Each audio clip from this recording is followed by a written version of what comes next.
Tested 1, 2. going live shortly.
Hello, great minds. I'll just need to be sure you can hear me first before we carry on. I am sincerely sorry that we are having to kick off so late. At the very damn minute we were to start, we encountered a network issue. So I wish I could actually control the network, but I don't have the powers to do that yet. But I sincerely apologize that we're having to start quite behind schedule. I think we're like 1 hour late or so. But I'm glad to have you. So as usual, I'd love to know if you can hear me clearly. Please kindly type if you can hear me clearly. I'm also doing a check here, right here.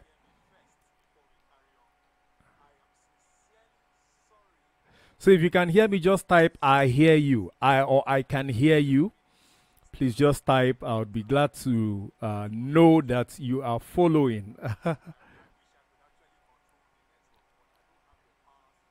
All right, I think from what I have here, I'm monitoring and I think you can hear me clearly. We're like 1 hour late. I'm also doing a check here, right here. All right, all right. So I'll just drop down my own monitor so it doesn't mess up our stream today. So today we'll be discussing about something that is very, very, very important to the music field. I mean, something that matters a lot as regards music and as regards saving music for the future or packaging music to present to the entire world. And it's called, or I termed it, choosing a session musician, choosing a good session musician. Because the truth is, a lot of things that we do as musicians, if we really want it to matter, then they have to be put in record. It has to be recorded. Those moments, those sounds, those tones have to be preserved and archived for generational listening. It's not just about what we listen to now. I mean, there are quite a lot of places we can play live music right now. We can play in concerts, we can play in clubs, we can play in churches, and which is awesome. But I feel whatever it is we are playing or wherever we are playing, it should outlast that moment. And that's the reason why we record.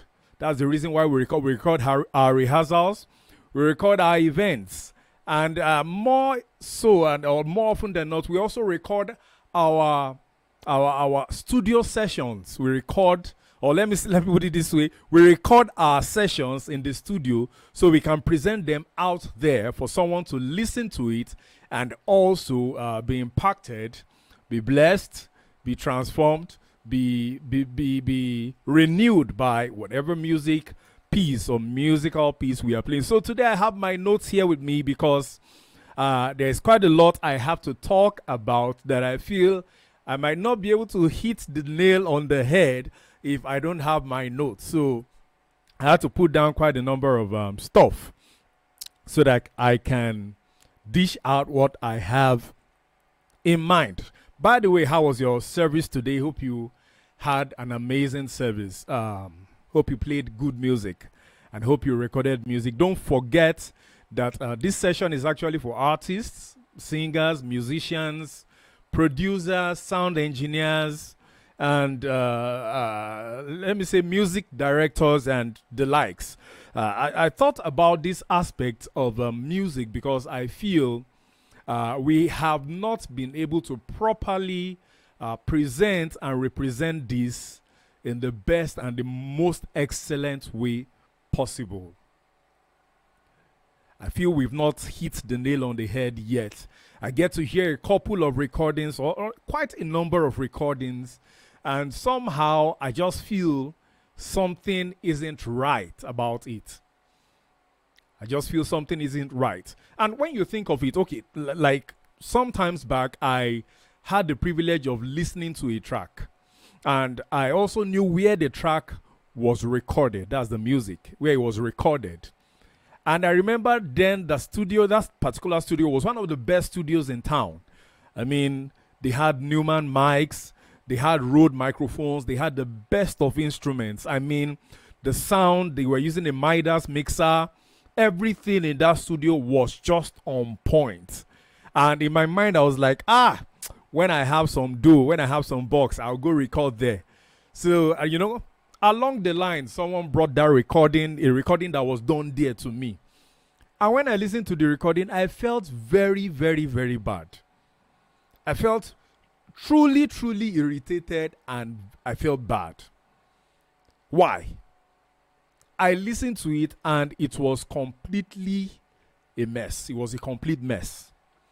And I now flashed back to when I experienced the installation of the equipment and the flashy stuff. I saw the expensive, over 100 million naira was spent on that studio. So I felt very, very bad that why should a recording come out of this studio and sound this bad? It was pretty painful. But when I sat back and listened, because I happened to be among the post-production crew, and I listened over and over again to the track, and I discovered everything was right. Funny enough, even the singer was right. That's the artist, was on point. But you know what happened? All the musicians were playing as if they were playing not to entertain. They were playing as if they were in a competition. So all of them, they just wanted to shine. They just wanted to outshine the other. There was just so much noise that at the end of the day, I asked myself, why should this artist throw in so much money and at the end of the day come up or come out with a recording this bad? I felt very bad. I felt the artist had thrown away so much money, a lot of money. So it occurred to me that no matter how good the studio is, no matter how good the equipments are, no matter how good the vocalist or the singer is, if your session musicians are not on point, it will be a complete waste of time. If your musicians are not on point, it will be a complete waste of time. And it won't just be a waste of time, it will be a waste of energy.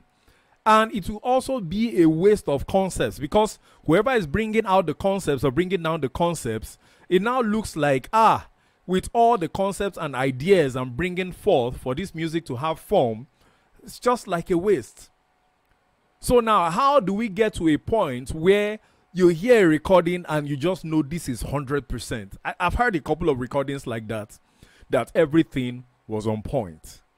And, it transcended time and generations. You just listen and you know that, right from time.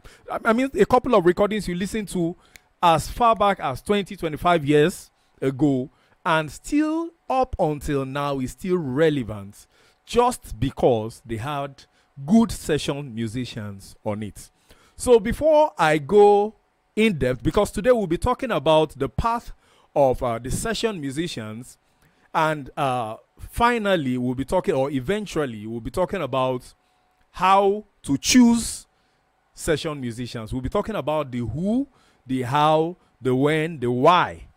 It's very, very important that we go through all these so that we can emancipate into great and awesome musicians, and also produce great music that will not just be valuable to this time and age, but will also transcend generations and also remain relevant. So, who is a session musician? First and foremost, that's the first question. Can you tell me? It's an interactive session, so I wouldn't mind if you type. I'll be glad if you type. I'll see it right here. I'll see it right here. If you type, I'll see it right here. So please type. I would love to know who is a session musician. Let's assume I'm also learning from you. I'm actually a student too. So if I may ask, who is a session musician or musician?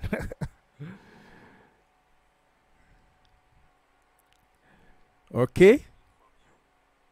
All right. So I'll just define that since I don't have anyone typing yet. So a session musician is simply someone who gets paid to do a music job using his or her experience. You get paid to do a music job in the studio using your experience.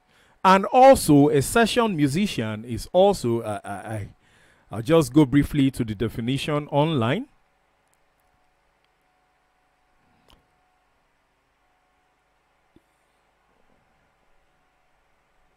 It's not going to be a long session, so but I just want us to have it right.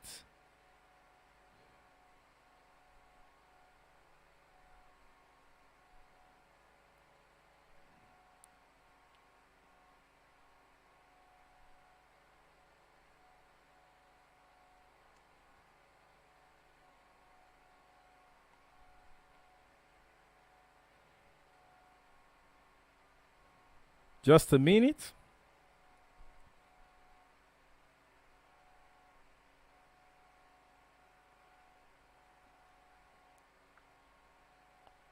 Okay, I needed to get the exact definition online.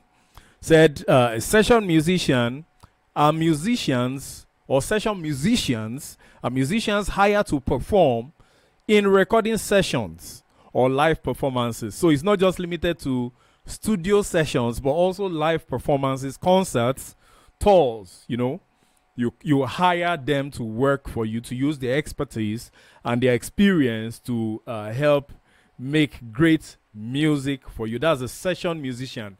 But from my first definition, I said a session musician is someone who gets paid to do a music job on a recording using his or her experience.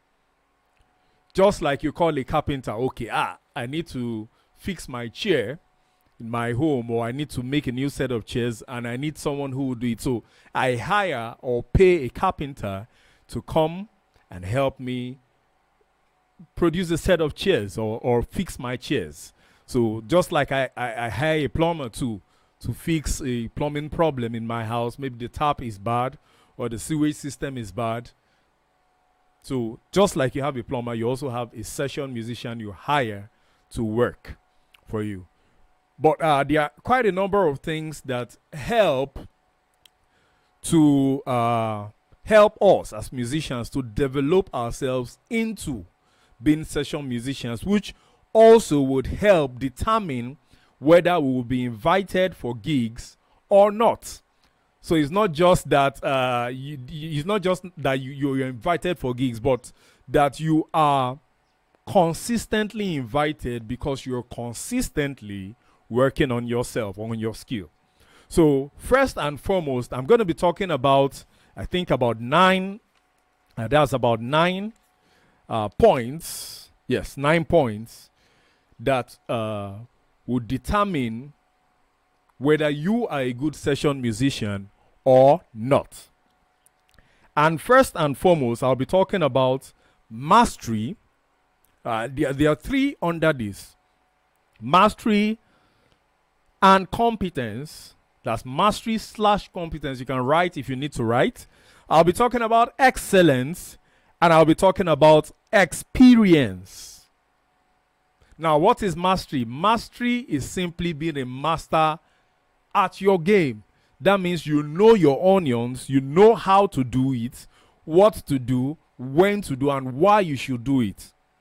Now, if I say, okay, I'm a master on the piano, that means I can boldly tell you, tell me to play on any key, and I can play the same thing on every key. Tell me to play at any point in time, and I'm not short of what to play.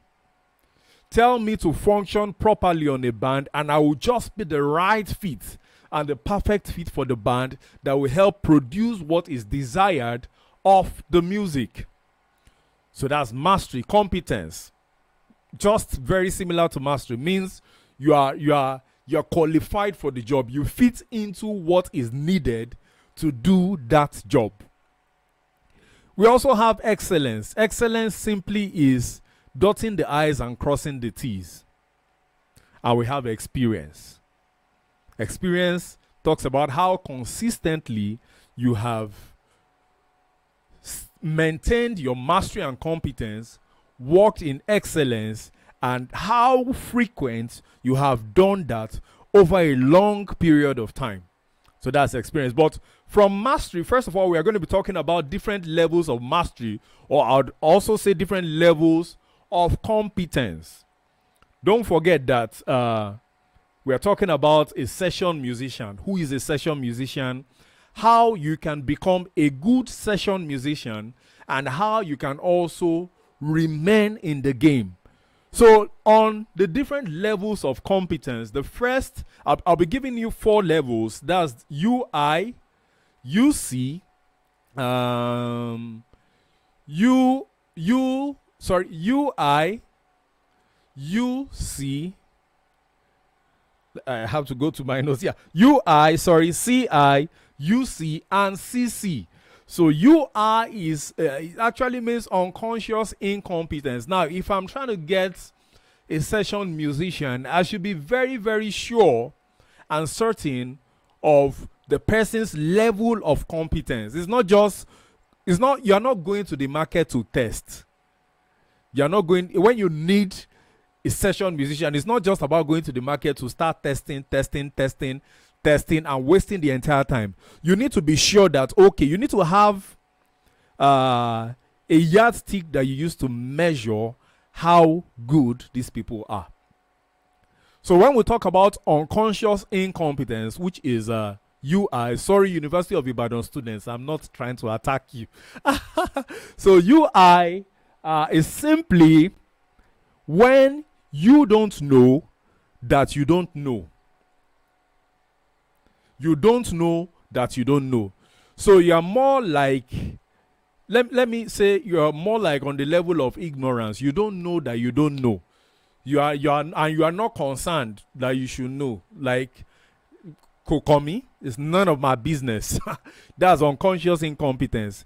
The biggest mistake you will make is to bring a musician who is unconsciously incompetent on your project. That project has already failed. That project has already failed. Now, we move to conscious incompetence. Now, conscious incompetence is someone who knows that he doesn't know, but is not ready to know. You know that you don't know. The first level, which is unconscious incompetence, I might not blame you somehow, because there might be a couple of factors, or a number of factors that has deterred you from being aware of some of those stuff. But now you know that you can be aware, you know you can improve on yourself, but consciously you have decided that you don't want to grow. Also, you don't need this set of people on your project. You need people on your project that at least should give you a certain level of or standard of excellence that you desire. Now we move to unconscious competence. Now, this is getting sweeter. Unconscious competence is you know, but you don't know that you know. There are quite a number of people that are like this. It's only when they are under pressure that they eventually function. When you push them to it. Now, for example, think of, I'm sure you would have had this story a couple of times or a number of times. Someone chased by a dog. When someone is being chased by a dog and there is a fence, more like a fence to help him cross over to the other side to avoid being beaten by the dog, sometimes you see yourself or that person exhibit abilities that you wouldn't have ever imagined in your wildest dreams. You wouldn't have ever imagined. I mean, I know someone when we were small, the person scaled a fence that on a good day you will need a ladder to scale. Just because of that chase from the dog, the person scaled the fence. So that's what we call unconscious competence. He never knew that one day he would be able to scale that fence until the pressure arose and he did it. Somehow, we don't need this set of people to on our recording projects. Because the truth is, sometimes when you're on a session, you might not have the luxury of time to be so patient to keep pushing and pushing that person to say, okay, you must get it. Oh yeah, try it again. Oh, I mean, I once had a recording years back, and I heard this. I won't mention the instruments just for the sanity and the the respect of the person. I kept saying, try it like this now. Okay, I told him, sit down, take 10 minutes, think of your solo, because it was to improvise on one of my pieces. So I say, think of a solo. Maybe try it this way. Try it. We spent more than 5 hours struggling to play a 30-second solo. More than 5 hours. Eventually, let me tell you the truth, eventually I had to rub off the entire solo. Now, he could actually play. It's not that he can't play. He could actually play. It was clear that this person can play. But he needed a push. And I didn't have the luxury of time for that kind of push. So eventually I just converted that part to maybe a bass solo. And, we just had to write it off. Now, not so many people will have the patience to wait for you to play perfectly. And that is why you need to get to the level of CC, conscious competence. That's the point it gets even, CC. Conscious competence, when you know what to do, how to do it, when to do it, and why you should do it. Those are the set of people you need. Those are the people that get on your project and would even tell you, no, that line of the piano we should adjust it somehow. I mean, those are the kind of people you need on your projects. Not people who will spend the entire day on the project and at the end of the day, you don't get what you desire. Now, I've had a couple of people, I've had to record live bass for a couple of people, and they, after a while, they call me back again and say, we have more tracks, and we want you to record. And recently, one of them was telling me, he said, now, I know, say you go do this thing well.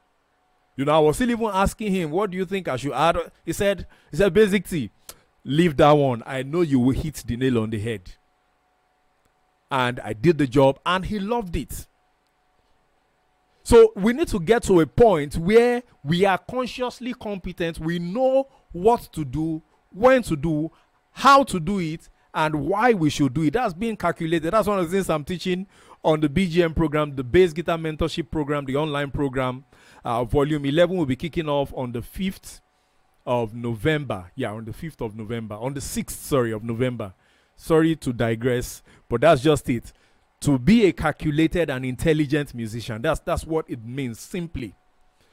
The way you can call a carpenter and he does his work and he hits the nail on the head and does it perfectly, so also you can have a session musician who comes on your project and is just A+. And that's what we are driving to, or driving at, to be consciously competent as musicians. Are you getting value? Please, if you're getting value, type I am getting value. So that is on mastery and competence and the different levels of competence. Now to excellence. Excellence to me, when you are competent and you've achieved mastery and you have fulfilled the highest level of competence, which is the aspect of being consciously competent. Another thing is excellence. Excellence is simply dotting the I's and crossing the T's. There are a couple of recordings I have done that I spent time listening to for hours upon hours. There just might be something wrong that you didn't note or you didn't take note of.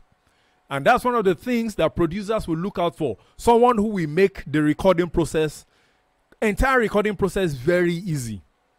So now, if you have to record in the studio, what I tell people at times is you could take the wave or the track that you recorded, request for it both with the entire music and also as a standalone.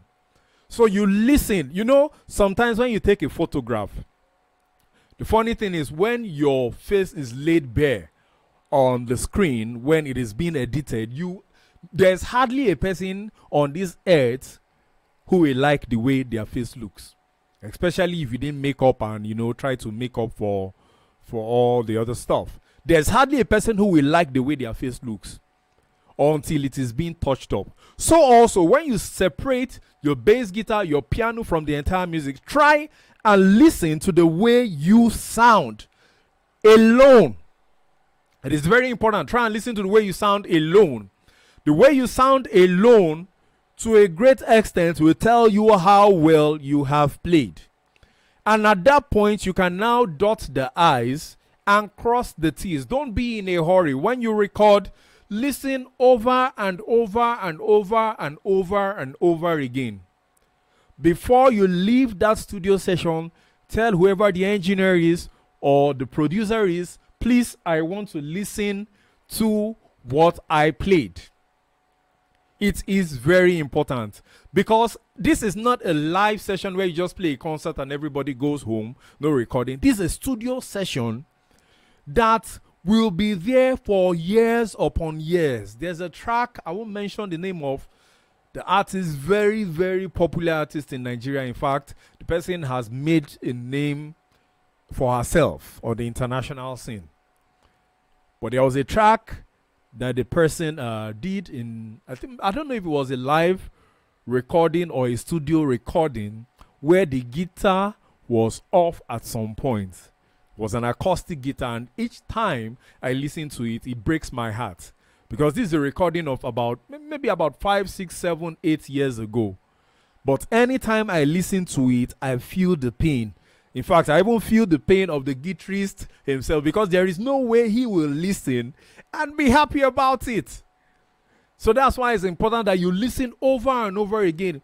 If you're working with a producer that doesn't let you listen, tell him, please strike my guitar or strike my piano off that recording. Because you need to know that you have played well. You're satisfied that you have played well. You're satisfied that you have delivered. So that's to excellence. You dot the I's and cross the T's. Check everything. Check what you have played. Check the alignment of your notes on the bass with the notes on the keyboard. Make sure that you have done everything perfectly before you call it off. For me, I don't even call my recordings off until they have been released. What does it mean? When I say I don't call my recordings off, I simply mean I don't say it's over until the track has been released, which means I must have listened over and over again, and I would have told the producer or the engineer or whoever is doing the mix and the mixing and the mastering that, okay, I think I'm satisfied.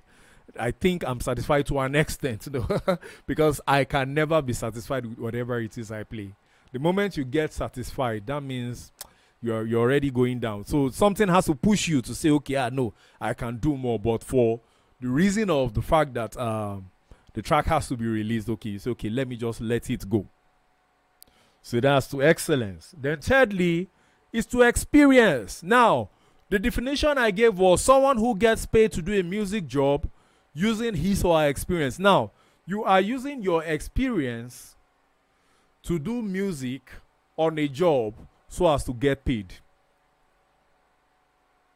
The definition starts from paid to music to job to experience. That's the definition. But now, On the path of the session musician, sorry, you should move from you are experienced in music and you have been consistently doing the job, so you get paid. So being paid should be the last thing on your mind. The first thing on your mind should be your experience in music and in playing several sessions. You have done several sessions, then finally being paid. Now, the payment might come before the job, but this is the way you should follow your experience, your music on the job. That's your experience in music, doing the job over time consistently and getting paid. Now, when I say experience, I need to expound on this. When I say experience now, there are two aspects to it. You might be good in playing live gigs. Like you've been playing live gigs for a very, very long time. So you are so good at live gigs. But let me tell you the truth. When you step in the studio, breeze will blow foul yash. And foul, you will discover that foul has jedi. Pardon me. Breeze will blow foul yash and everybody will see that, even you yourself, you'll be so embarrassed. But the truth is, you don't feel embarrassed and give up. It's okay to feel embarrassed, but the point of giving up is where there is problem. Because whatever you want to do for a very long time, you take a step at a time. Don't forget, you are not in it for instant reward. Being a session musician who records in the studio is not for instant rewards alone. But the fact that you can be called over and over and over again for the job. And if you want to be called over and over and over again for the job, you have to be ready to do a lot of jobs, because that's what we eventually help you improve on your playing, and also help get people know about what you do. So very importantly, don't forget you start from your experience in music and in doing jobs, music jobs for a long time, then you get paid. Never make the mistake of thinking the payment is first. I've had a couple of people who came to meet me and told me they want to start playing. And the first thing I asked them, why do you want to play? And they said they need money. I said, you'll be too desperate to even go through the process of getting it right. So I told them, go and get your priorities right first before I teach you or help you become a better musician. So that's for experience. So you have to keep playing. Yes, when you play in the studio, it helps to improve your playing out there. Oh, sorry, when you play on stage, it helps to improve your playing in the studio. But more importantly, when you record yourself more often, it's very important. The more you record yourself, the more opportunities you are giving yourself to get better. And the more you are training yourself to become a great session musician. So very importantly, make sure that, I'm just monitoring what we're doing. Make sure that you are doing several jobs. It might be free, it might not be free. But the truth is, whenever you call a plumber to work, what you're calling him for, you're calling him because you understand or you have the inclination or the mindset that he is going to do the job perfectly. You are not calling him because you feel, or you're not calling him because you want him to work for free. You are calling him first and foremost because you have the belief that he will do your job properly. So also a musician, you expect that when you're calling a session musician, you know he's going to do the job, he's going to deliver. So that's number one: mastery, competence, excellence, and experience. Secondly, I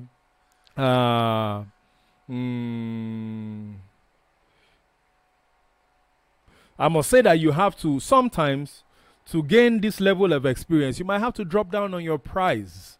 You might have to drop down. This is something you'll be doing for a very long time. So money shouldn't be your priority. I know there are projects that will give you a lot of money. I mean, a lot of dough. It's going to give you good dollars. Yes, I've had a couple of projects like that. But I've also had projects that I had to play for free. Absolutely free on. I didn't have to ask for a dime. Why? Because I'm building my process. I'm building my track record. The more recordings I do, the more people will get to hear me and ask, okay, who played on this project? And person says, the person is okay, call him, or I would love him to play on my own project too. So you might have to drop down on your pricing system so that you can build track record, like I said, over time. Secondly, I must say you should show up to recording sessions looking dope. Now, what I mean by looking dope, I mean is show up like you matter. Don't get to recording sessions and look like the people packing cable or the people that are carrying speakers from the booth. You are important. And it has to show in the way you present yourself. It has to show in the way you package yourself. Don't show up looking tattered. I've gone to a couple of events, and when I see some of the musicians I'm playing with, or I'll be playing with on the event or on the studio session, I feel very bad, and I'm like, okay, why should you come out this way? Now, when I say look dope, I don't mean you necessarily have to break your bank account. It also deals with excellence. Look good that you will be irresistible. There are a couple of people that have a bad image, or that created a bad image for themselves because of the way they dress. They show up on black and black, or they show up on purple shirt, on yellow trouser. And at the end of the day, it just messes their whole image up. And people are like, before you even play, you have already given an impression about yourself. So show up looking dope. Show up at your gig, and other musicians should be wondering. Now the person, now you get this studio. Like, there are a couple of gigs I've gone for, and I showed up, suited up, and people kept asking, who is this guy? Who is this guy? They never knew I was a bass player. But because I showed up looking good, in fact, there are some places I went to, they paid me higher than what they paid other musicians because of the way I packaged myself. I didn't look like a riffraff. I didn't look like someone who didn't know what he is doing. So that's number 2. Show up looking dope. Look amazing. Show up at that recording session, no matter how priced it is, if it's low price, if it's free, and if he's going to pay you $1,000, the same energy you use to approach $1,000 deal when you show up, your outlook, should be the same energy you use to approach a free deal. Because you never know who is watching. Yeah, you never know who is watching. So that's number 2. Don't forget, your image has to be as good as even the lead artist, because sometimes in Nigeria we feel the lead artist should look dope, while we that are backing up, or the backup instrumentalists or musicians or backup vocalists, should just look like they have been drinking Gary for the past 1 month. It shouldn't be so. So show up looking dope. Yeah. Number 3, this is very important. Learn more than one instrument. This has helped and increased my power. Yes, Agbara, my power. It has helped to increase my power, because there are some places I show up to, and eventually we needed to use a synth bass. There was no synth effects pedal, but just because I have good idea of the piano, I eventually got extra pay for playing the synth bass on the piano. Now, it might not apply so much in our country because people are looking for how to would I say, looking for how to take advantage of people, because they will say, okay, just help us now. It's just for the music to be good. Well, you might want to do that for free. It's not a bad idea too, because all these things, everywhere is a platform. But notwithstanding, it's important that you know more than one instrument. It's very important. There are places I went to that, I had to fill in for the piano player. I'm not so great a piano player. I'm not even saying you should be at master level or at the level of mastery or virtuoso level, but at least get some basics about the instrument. Even if you can't play, know about it, so that you can give your own 20 cents even in the mix. That, okay, I know The snare drum shouldn't sound like this. It's on the same frequency as the pluck of my bass guitar. So you should give it a little bit of roundness. You'll be able to talk professionally that, okay, I know my instrument and I know other instruments. So as a singer, learn an instrument. It could be the acoustic guitar. Just learn something extra. That increases your worth and value on the team. So that's number 3. Number 4, be a plus to the entire project. Be very concerned about the end product of the job. Yes, be very concerned about the end product. Don't think because you were called, you're just called to play and get off. I've been on a couple of projects, and some people just come and they say, okay, when they finish playing, they are not even ready to listen. They just play, bro, and they start asking, you owe me that. Give me my money, I want to go. And at the end of the day, even when they leave, when people listen, they just wipe out their distance. Okay, you've taken your money. That's goodbye. Welcome and goodbye at the same time. You won't be called any longer. But be a plus. Think of how you can add value to the project. One of the ways you can add value to a recording session in the studio is not section. A lot of people call it section. It's session. Session has to do with time, like session. Section is space. Section, space. That's the, so it's not section, it's studio session. Sorry.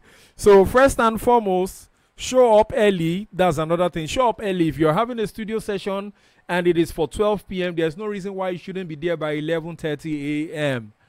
Be there early. When you show up early, there's so much you have done for the team already. You can deliberate on a couple of stuff even before the recording starts. So also help in setting up for the session. Don't say, okay, because you were called to play bass, you now show up there and you just sit down. You're waiting for everything. Ask, how can I help? Because the truth is, however the project turns out, people will ask.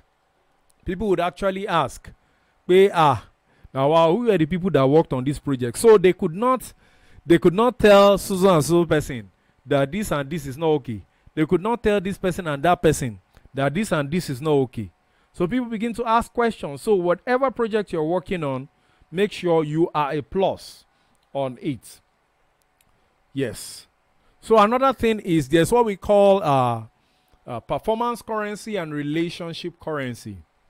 Now, performance currency is basically how well you have mastered your instrument. Now, you're so good at your instrument that you are irresistible.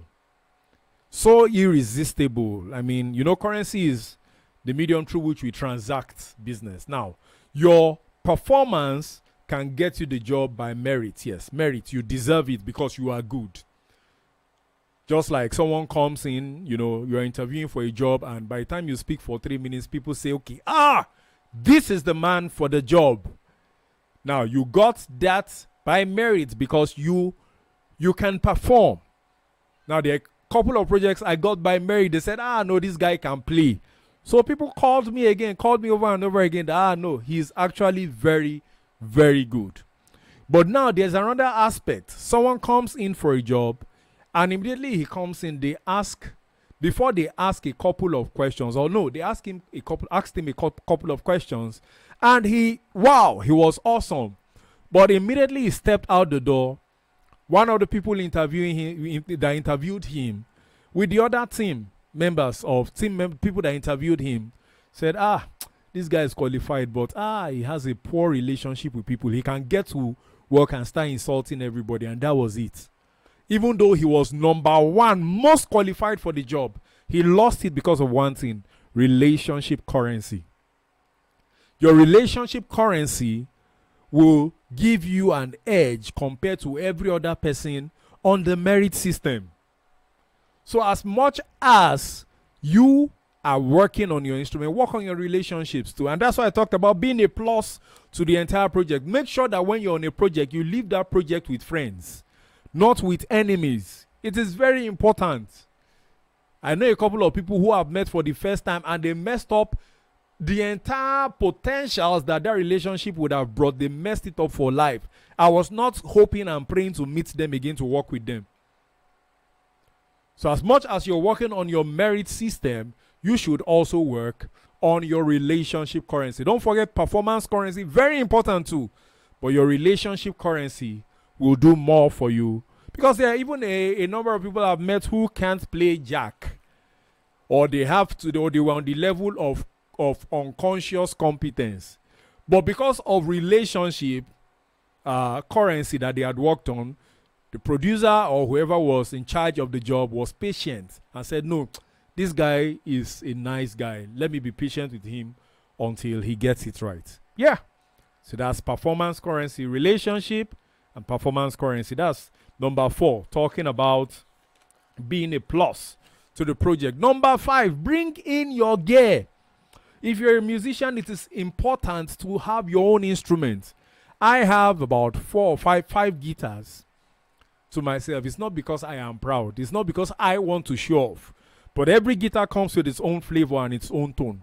So also when I take my guitars in for recordings, I know what guitar will sound best for whatever recording I am on. For example, if I'm playing an African praise, I prefer to use my 4 strings. So if I get to the studio, I can actually bring out my 4 strings for the African praise. And when it's time for to worship or to play our slow worship songs, I can bring out my 5 or my 6 strings. And that's why I have a couple of them. And each one of them has its own tone. It has its own beauty it brings to the music and the flavor it has to it. So bring in your own instruments. Bring in your own instruments. And as a guitarist, you should have a pedal. You should have a pedal. You shouldn't get to the studio to convince the producer to use a clean guitar when what is needed for the project is a feedback guitar tone, or a distorted guitar tone, or a country music guitar tone, or a rock guitar tone. Just make sure you are several entities in one person. So you might be required to play other sounds. So get an effects pedal as a guitar player. As a piano player, know how to mix your tones. Know how to make your tones sound like an environment for people to sleep and relax in. These are things that will add a huge plus to you in being called back for another project. I've been on a couple of recordings where they call a guitar player or a piano player and the person tells you, you have to pay extra for my guitar. You have to pay extra for the guitar. I don't have any problem with this. But I feel this should fly when you are having to rent a guitar for the session. And if you have to rent a guitar, you don't necessarily have to tell the person this is how much. That's just my own 2 cents. You don't necessarily have to tell the person this is how much you rent the guitar. Just simply add the cost for renting the guitar to your charge or your session fee as a musician. Just add it together and tell the person this is my charge. For example, you call a plumber and the plumber tells you, okay, you have to pay extra for my tools. You just feel the person is very unserious.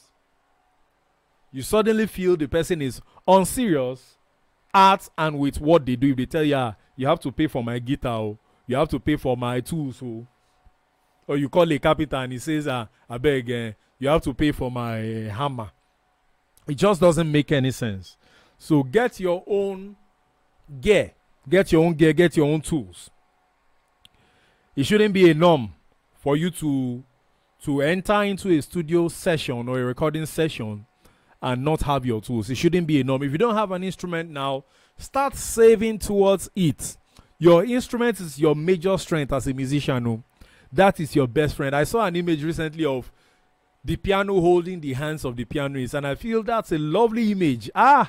Like there's a relationship between the piano player and the instrument. So there is also a relationship between you and your personal instrument. When you play it like it's yours. You've played it for a long time. You've practiced with it. You've rehearsed with it. So it becomes your go-to instrument. It becomes something that you are used to. So get your own gear. Save up. Get original and functional gears. Original and functional. Don't get a guitar that will last you for 6 months and it's gone. I hope you understand that there are several instruments around. Several instruments that can mess you up. And there are also great instruments that can help you sound awesome as a musician. So save up for a professional instrument. If you need a professional instrument, please you can contact me. I won't run away with your money. I have an integrity to protect, and I'll make sure I give you the best value for your cash. Then also be a long-term player. That's number 6. Whatever you do now affects the next 20, 30, 40 years. Understand that you are in a journey. And that journey will take time for you to arrive at your destination. Don't be in a hurry. Don't mess up your now because of instant reward or because of issues you've had with people. I always say this, when you have a gig, you see that you go with money, relationships, or lessons. You are permitted to go with all three of them, but you're not permitted to go with none. So you can go with all the three. You can go with relationships, you can go with money, and you can go with lessons. Definitely, any gig you get has something for you to learn from. It has something amazing for you to learn from. So, be a long-term player. Understand that you are in this for a long time. Understand that you're in this for a long time. Be prospective. Also, don't wait for calls to come in. We have this attitude or this inclination, I think, would I say in Nigeria, that we're waiting for the call to come in for an invitation to record. No, don't always wait for that. If you know you've got what it takes, send a mail out, send a broadcast. I am free this weekend. Do you have a project you're working on? I can give my 2 cents on the base. Send messages out. You just would be shocked that someone has been waiting for your message. Or someone has been thinking about you but didn't know how to reach you. Or someone has been thinking of how to get a bass player or piano player but didn't know who exactly to reach. And somehow, coincidentally, you fit in to that need. I do this a lot. I call some of my students, my mentees on the basket. I call them and I ask them questions. Okay, what do you feel you need to work on? You are telling me what are your challenges and all of that. I do that too. So that's number 5. Be a long-term player. Number 6. Number 7. Show off your playing. Yes. Show off. Show off. Now, when I say show off, some of you will say, but I don't have gigs. People don't invite me. You are. I won't insult you. You have platforms now. There's social media. Some of you have social media pages that you are just posting nonsense. You are posting about somebody that is fighting with his wife. You are posting about somebody fighting with their husband, and you are wondering why you don't have gigs. You are posting about, all you do is post nonsense, things that are of no value. You load or subscribe data, and all you are posting has nothing to do with what you are good at. Let me give you an example. Go and check my Instagram page or Instagram handle, BAZZIK T, BAZZIK, and come back and comment on this live broadcast and tell me what you saw there. Tell me what you saw. Post and post and post. Let people see your stuff.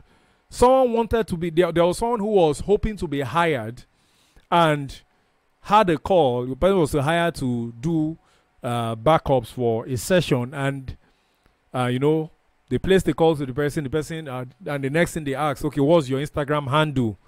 Person sent in their Instagram handle or her Instagram handle, and suddenly the person received the text, sorry, we got someone else. And along the line, when questions were asked, it was discovered that they went to check the person's Instagram handle and they saw that there was nothing, absolutely nothing to refer to.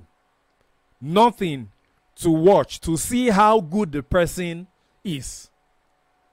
Nothing to watch to see how competent the person is. All that was there was complete nonsense. So show off your stuff. Go online and post videos, play clean. Don't just post practice and rehearsals, because I see some people post and they just write my rehearsal session today and they post their mistakes and everything. So people come online to check your stuff and they can't see a fullness of you. All they see is you playing and stopping, mistakes, playing and stopping, playing and stopping, playing and stopping. And at the end of the day, you just reduce or destroy your chances of being called for a job. So please make sure your social media handle or page is functional. Also, get footages of your performances. If you're performing live somewhere, take videos. You have a smartphone. Don't let your phone be smarter than you are. So take videos of your performances. You need this as archives, because sometimes what matters in being called for a session is how well you play along other musicians. How well you play alongside other musicians. It's not just you playing alone and you're improvising and soloing in your house, but play with other musicians, take videos, upload them also. Then also send messages to your send messages to your potential customers. Reach out to them. Tell them I'm available, like I said earlier on. Tell them I would love to be a part of your project or your next project. And you'll see that you'll definitely be called on for one project or the other. Are you getting value? If you're getting value, kindly type I am getting value. Kindly type I am getting value. We're moving to the second segment. We're moving to the second segment of our session for today. We're moving to the second segment. So I want you to type, if you're following, type I am getting value. You can also share this video with as many friends as you can. Let them know. Don't forget, this is a live broadcast. All right, I'm also telling myself here, I want to type, I am getting value. I am.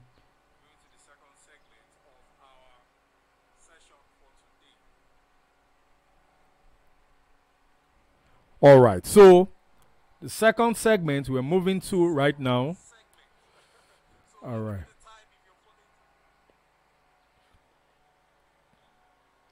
All right, so now the second segment has to do with choosing a session musician, choosing a good session musician. That's our second segment. And even though it's quite related, but now I'm focusing on those or the producers who will now be engaging those session musicians. I'm focusing on that for the second segment. And that's where we'll be talking about why, who, when, and how to choose a session musician. So why do you need a session musician? Who is the session musician that you need? When should you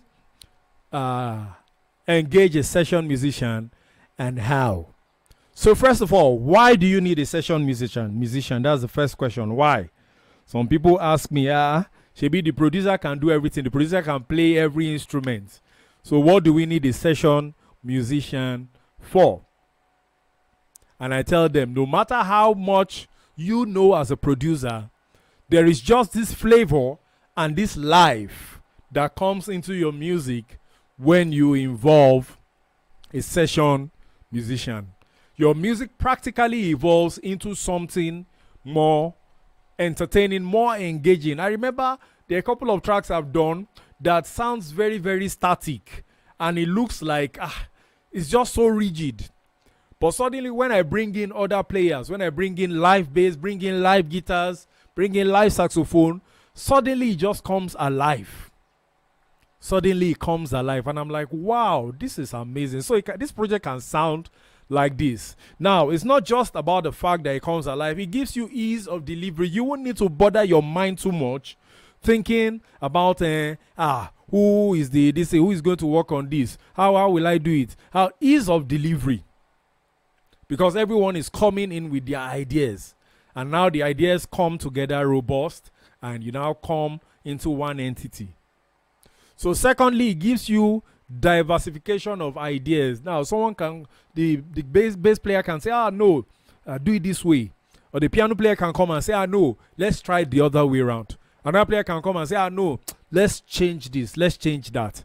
Let's see how it works. Let's see how the drum will react to the bass drum at this point. So it gives you diversification of ideas. And it also gives you a great sounding job. Your job sounds better when you have good session musicians on it.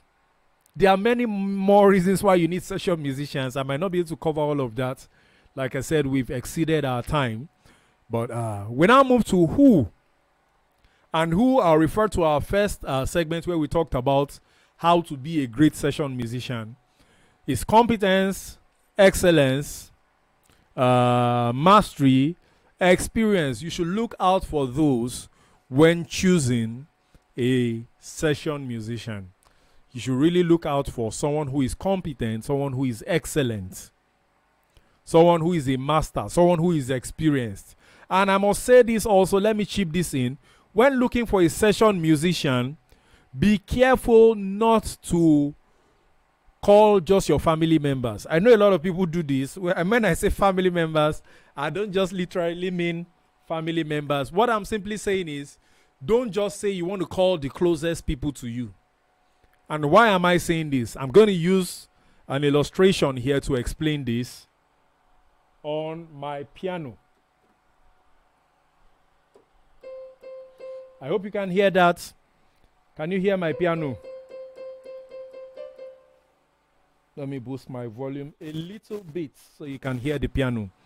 Now, there is this melody line we all know.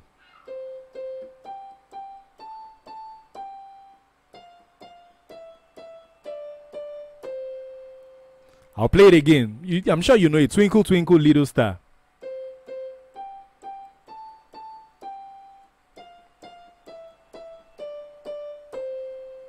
Now, the closest to these notes I am sounding, let me drop my volume a bit. I don't want it to distort. The closest to these notes I am sounding are my semitones, either in front or behind. Now, think of this. If I play it this way.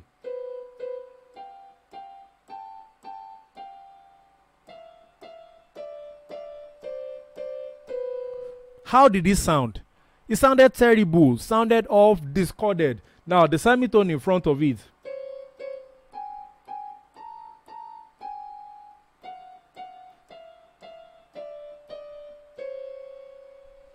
Very terrible, right? Now, those are the closest notes to it. Now, if you try to always work with the closest people to you, and if they are not competent, they are not masters, they are not excellent, they are not experienced, this is what you get. You get this.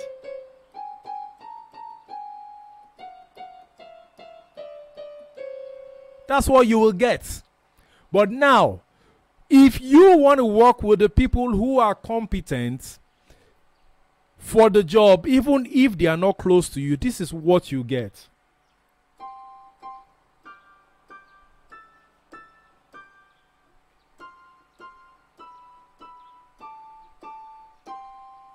Now, they are quite distant. The notes are distant. I'm sure you can see my fingers. They are quite distant for each other, but they are just perfect for the job. So be careful that you are not always running after the people who are closest to you because you want to make them feel good. You are not just running after them because you want to make them feel good, but you are looking for the people who know how to do the job, no matter how far they are. I've had to fly sometimes from Lagos to Abuja just to play a track or two or three for someone, just because I am competent, or the person saw me as competent for the job as at that time.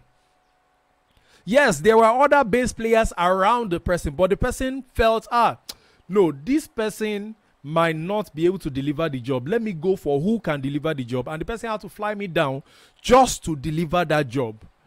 So when working on a project as a producer or an artist and you need to choose someone, don't say you must choose your brother or your sister. I've had a couple of tracks or a number of tracks that was a complete mess because the person felt their brother or their father or their sister must be on the job. So at the end of the day, they destroyed the image of the family, completely messed up the image of the family, and it was almost irredeemable at the end of the day. Because don't forget, it's a recording that will outlast the moment of his recording. Let me repeat that. It's a recording that will outlast the time you are recording. It will outlast it. So if you don't do it right, you will keep having regrets for a long time. So when you're choosing who for the job, Be very, very sure that you are not just choosing someone, just someone you feel you are close to, but someone who is competent and can handle the job. Because eventually, even if you bring a smoker on your job, or you bring an alcoholic on your job, I'm not saying you should anyway, but I'm just telling you, if someone is competent, there's nothing you can do about it too. I've had to work with a couple of people who are very competent, who happen to, some of them were chain smokers, some of them were drug addicts, some of them were, but they could do the job. And it wasn't a video, I just needed them to play, and they came in and they played. And till now, some of you will hear those recordings and you're like, wow, this is awesome, this is amazing. But you don't know, actually, the recording never told you it was a smoker and a drunkard that played on it. So please, try and bear in mind that when you are choosing who will work on your job, you shouldn't just look for people who are close to you, but who can actually handle the job. Be versatile. Get your own gear. I've talked about that. Be versatile. Learn to play more than one instrument. Learn to play more than one instrument. Know a lot. I've been on projects where I ended up even producing the project. I was called in as a bass player. But when I faced the project and I spoke a couple of times, I threw in my ideas, they were like, no, you have to be the project manager. You have to be the producer. Please help us work on this project. And I was paid extra for that. So be versatile. Get your own gear. Then when do you need a session musician? Sorry, I messed up my lips a bit. When do you need a session musician? You need a session musician at the very point of creating the music. It's very, very important that at the point of creation of the music, you call in your session musicians. Why? There might be something they can chip in that will add more beauty to the music. There just might be something amazing and awesome that they will chip in that will completely change what you had in mind for good. So at the point of creating the music, before you eventually call them to record, engage them. Tell them, there's a project I'm working on. Oh, please have a listen. Listen to it. Tell me what you feel. Tell me what you feel about this. Tell me what you feel about the drums. Okay, you're a drummer. Tell me what you feel about the snare drum. What tone of snare drum should we use? With what velocity should we play the snare drum? What kit should we use to play the snare drum? Is it the brush, the mallet, should we use hammer? Should we use bamboo? Should we use drumsticks? Just try and relate and ask. Involve them at the creation stage of your project so that you can get creative contributions. You need creative contributions on your project. Don't be rigid. Don't let your projects be static. Be very, very creative with it. And, at the point of creation, at the point of creating your projects, you involve your session musicians at that point. Are you getting value? If you're getting value, type I am getting value. Type I am getting value if you are getting value. So make sure when you are involving your musicians, make sure you involve them at the point of, engaging them at the point of creation of the music. It's very, very important. So finally, make sure you learn how to engage them. You need to know how to engage them. Don't just say, oh boy, come, I get this project where they do a bit, come play for me. Or you get this project where they do, come play bass for me. You get this project where they do, come rock for me. No. That's too elementary. Let your musicians know that they are important. I've played on projects before in the past where just because of the way I was treated, the good way I was treated, I didn't collect a dime. Even though, yes, the person probably took advantage of me and, tried to present the whole thing in a way that I felt happy. But let them feel they are important to the project. Let them feel they are important to the life of the project. So when engaging them, tell them, okay, you can speak to them and tell them, there's this project I'm working on and, you are just the right person for the job. I've listened to you play over time, and I feel you are the one who will do justice and really give what this job needs. Approach them that way, and you will see the joy with which they will respond to you. Approach them that way. Tell them the date you want to record. Tell them, okay, the recording is on so and so date. We are going to be recording between this time and this time. Let everything be organized. A lot of times why we feel some musicians react or we somehow conclude that they have attitude problem is because we don't regard them as important. We feel they are just riffraffs somewhere. But if, as a producer, as a session engineer, as an artist, you regard your musicians with importance, you attach importance to them, they will always want to work with you.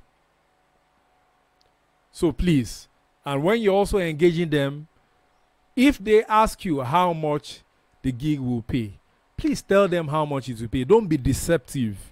Don't try and say, I'm not sure how much the gig will pay, oh, this and that, that and this. Oh. Just be truthful. If you're not sure of how much the gig will pay, tell them you're not sure.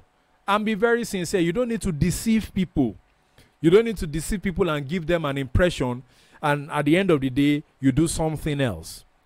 So if they're on the gig, tell them how much the gig will pay. Send them how to reach them. Okay, you can text, you can call, you can send an email. Don't send broadcast to your musicians, except you're on a group and the message, maybe you've put them on a group, everyone is on a group, and you want to send one message that relates to everybody. But if you are having to send broadcasts, will you be available by? No. Let's do these things with dignity. Let's add some dignity to what we do. If you're calling in a musician, call them because you know they are valuable. And when you know they are valuable, honor them, treat them right. Treat them right. Don't bring in a musician on your project if you know you are not ready to treat them right. I'm not just talking about money alone, but honor. The fact that you respect their gift and you know that their gift will add value to your project. So treat them right. I hope you've got value. If you're getting value, please type I am getting value. And also share this video. You can share it right now. Share it as many times as you can. Share it to as many groups as you can, so that people will benefit from this. And finally, I want to talk about the 21st century session musician. That is where we are aiming at. That is the big deal. To be a 21st century session musician, one aspect we'll be talking about is the aspect of getting your own recording gear. That's your mini studio. Now, you might have to be on a recording session where other musicians too will be there and you will play at once. And you have to use a studio, to do all of that. All of you are playing at once, recording the entire team. Also, there might be times you are just stepping in just to record your instrument and go. I think we have to graduate from the level of just coming in to play and go to requesting that those tracks be sent to us. Then we record at our own convenience and comfort. So that way you know that you're giving your best to the project. You're giving your best. Because now you're not under pressure. Nobody is telling you we have just 2 hours left. Nobody is telling you we just have 1 hour left. But you are at the comfort of your home and you are recording. And you can't achieve this without good gears. You need good gears to record. You need a good laptop. You need a good audio interface. If you are playing bass, keyboard, whatever, you need your MIDI connection and all of that. You need studio softwares and all of that. If you need any of this, please contact me. For a very good price, I can give you good studio gears and all of that. But that's not even the crux. The crux is you need this. I was speaking with a singer recently. I told that the times of going to studio to lay your backup vocal, that time is going, Get your gears. Tell them to send the track to you and simply record your backup vocals at your convenience and send the data back to the engineer or the producer. That way you're not working under pressure. That way you can easily correct your mistakes, do retakes. Most of these tracks you hear, there are a lot of post-productions. these popular tracks you hear everywhere, sometimes they retake. Sometimes people correct this, correct that, because when the track is out, you cannot retake anything again. No, you can't correct anything any longer once the track is out. So if you want to be a 21st century session musician, you need to have your own recording gears. I have a mini studio right here, just here. I can record anything and send to any part of the world. I've done about 6 tracks or so in the past 1 month that I did from my home, and the people who I recorded for are outside the country. I mean, they are in diaspora, some are foreigners. I recorded from the comfort of my home without having to travel. Who will even give me visa to travel just to record a track and come back? So please get your recording gears, step up your game, change from move rapidly, make a decision that you want to move from where you are. The earth is constantly revolving. The earth is constantly revolving and rotating. Don't stay in one place. Don't let the clock move and meet you on the same position. Upgrade and step up your game. Step up your game. Step up your game. I had to say that 3 times because it's very, very important. I would have stood here to do a regular phone live broadcast and, everybody's but I felt, okay, I need to do something good, something worth it. And that's why you can hear my voice clearly without hearing all the noise in the background and all the everything. You can hear me distinctly. I'm also using a camera just to make sure that I deliver well. So please, up your game. Go beyond the norm. Things are changing. You can't approach today's battle with yesterday's bread. Yesterday's bread is finished. There will be no strength to move on if you don't upgrade now.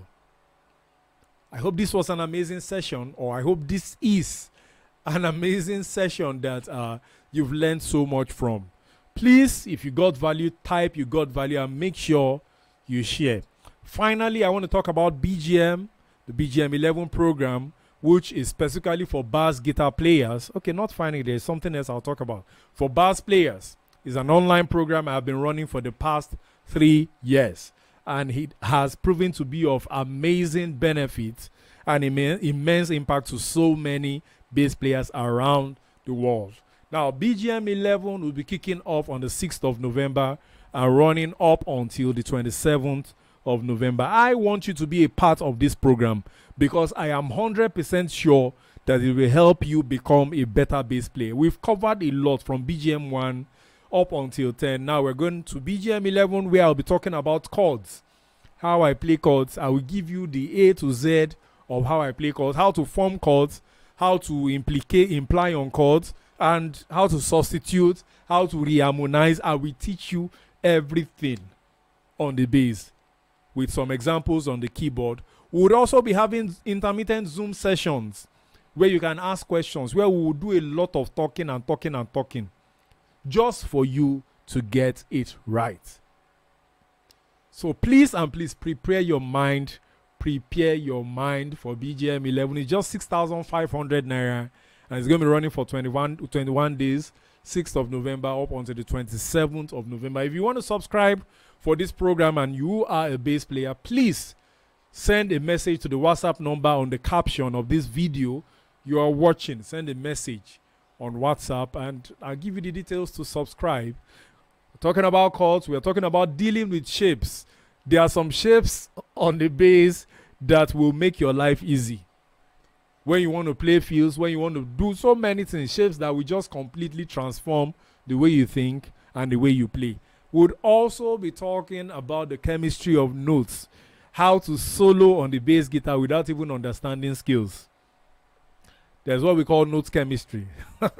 Don't worry, I'll break that down on our Zoom classes on BGM 11. So that's for BGM 11. Also, there is good news in the house. I'll be officially having my first live mentorship session in the city of Ibadan in the month of November. It's going to be the 2nd week of November. That's the end of the 2nd week of November. And I want you to be a part of it. Tell your friends. We are going to have an amazing time. I'll be teaching a lot. And I'll be playing too. We'll be having other musicians I'll be playing with, and I'll be giving some amazing gifts. By that time, I'll reveal what I'll give out. So please let your friends know about it. It's going to be an amazing session. I'm preparing a lot to teach, a lot. And guess what? It's free of charge. The very first session is free of charge, but it is limited to only 30 people. 30 people. We don't have a huge space. We just have a space for about 30 people. So please prepare your minds. Follow me on Instagram. Follow me on YouTube. Or follow my channel. Subscribe to my channel on YouTube. Follow me on Facebook. And stay tuned for amazing information coming soon. I hope this was a great time with you.